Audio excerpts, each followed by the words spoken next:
Chittagong RAB কার্যালয়ের নিজ office room থেকে মাথায় গুলিবিদ্ধ অবস্থায় উদ্ধার হওয়া এএসপি পলাশ সাহার বাড়িতে চলছে কান্না আর আহাজারি। বৃহস্পতিবার ৮ মে সকাল ১০টায় র্যাব ৬-এর কমান্ডিং কর্মকর্তা কমান্ডার শাহাদাত হোসেনের নেতৃত্বে লাশবাহী ফ্রিজার গাড়িতে করে নিহত পলাশ সাহার মরদেহ কোটালীপাড়া উপজেলার গ্রামের বাড়ি তারাশীতে পৌঁছায়। পলাশ সাহার মরদেহ গ্রামের বাড়িতে পৌঁছানোর সাথে সাথে তাকে দেখতে সহপাঠী, প্রতিবেশী ও স্বজনরা ওই বাড়িতে ভিড় করেন। এ সময় ওই বাড়িতে শোকের ছায়া নেমে আসে। স্বজনদের কান্না ও আহাজারিতে শোকবহ হয়ে ওঠে সাহাবাড়ির পরিবেশ।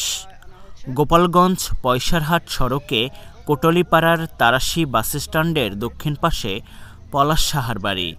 মেঝে পাকা 4 চালা টিনের ঘরের সামনে বসে আর্তনাদ করে স্মৃতিচারণ করছেন বড় বোন রমা সাহা। পাশে মেজো ভাই নন্দলাল সাহা ও বড় ভাই লিটন সাহার স্ত্রী পাশে বসে আর্তনাদ করছিল।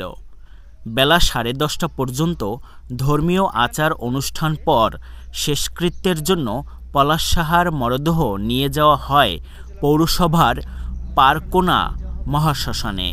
সেখানে তাকে গার্ড অফ অনার প্রদান এবং ফুল দিয়ে শ্রদ্ধা নিবেদনের মধ্য দিয়ে দুপুরে তাকে শেষ বিদায় দেওয়া হয়। নিহত পলাশের মেজো ভাই নন্দলাল সাহা তিনি বলেন, 3 ভাই ও 1 বোনের পলাশ ছিলেন সবার ছোট ও আদরের। কোটালীপাড়া থেকে এসএসসি ও এইচএসসি পরীক্ষায় উত্তীর্ণ হয়। পরে ঢাকা বিশ্ববিদ্যালয়ের রাষ্ট্রবিজ্ঞান বিভাগ থেকে স্নাতকোত্তর ডিগ্রি সম্পন্ন করেন। সাব রেজিস্ট্রি কর্মকর্তা হিসেবে চাকরি জীবন শুরু করেন।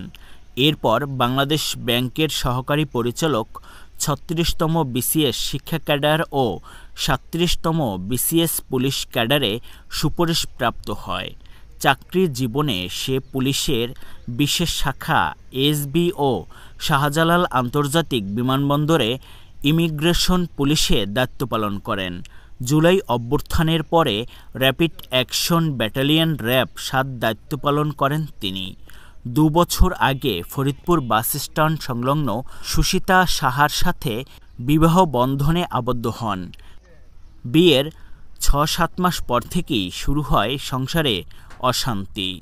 নন্দলাল সাহা আরও বলেন, পলাশ চেয়েছিল মা ও স্ত্রীকে নিয়ে একসঙ্গে থাকবে, কিন্তু তার স্ত্রী এটিকে ভালোভাবে মেনে নিতে পারছিল না।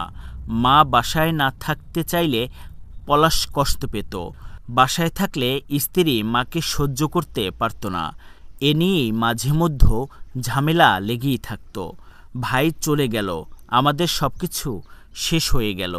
আমি নিজেই 36তম বিসিএসে লিখিত পরীক্ষা দিয়েছিলাম। যখন পলাশের একের পর এক চাকরি হচ্ছিল, তখনই সিদ্ধান্ত নিলাম আমি চাকরি করব না, উদ্যোক্তা হব। তাই ঢাকা ছেড়ে বাড়িতে চলে আসি। কিন্তু আদরের ছোট ভাই চলে গেল আর সংসারের সবাইকে সাগরে ভাসিয়ে গেল। যদিও এ বিষয়ে পলাশের স্ত্রী সুস্মিতা সাহার কোনো বক্তব্য এখনও পাওয়া যায়নি। বুধবার 7 মে দুপুরে চট্টগ্রামের নগরের চান্দগাঁও র্যাব 7 ক্যাম্পে অভিযানের প্রস্তুতি চলছিল। এজন্য নিজের কক্ষে যান পলাশ সাহা। এ সময় সহকর্মীরা গুলির শব্দ শুনে ছুটে গিয়ে মাথায় গুলিবিদ্ধ অবস্থায় দেখতে পান তাকে। নিজের মাথায় পিস্তল ঠেকিয়ে পলাশ আত্মহত্যা করেছেন বলে ধারণা করছে র্যাব কর্তৃপক্ষ। তার রক্তাক্ত মরদেহের পাশেই পড়েছিল একটি চিরকুট। সেখানে তার মৃত্যুর জন্য নিজেই দায়ী বলে উল্লেখ করেন। ওই চিরকুটে আরও উল্লেখ ছিল, আমার মৃত্যুর জন্য মা এবং বউ কেউ দায়ী না, আমিই দায়ী। কাউকে ভালো রাখতে পারলাম না। বউ যেন সব স্বর্ণ নিয়ে যায় এবং ভালো থাকে। মায়ের দায়িত্ব 2 ভাইয়ের উপর, তারা যেন মাকে ভালো রাখে। স্বর্ণবাদে যা আছে তা মায়ের জন্য, দিদি যেন কোঅর্ডিনেট করে।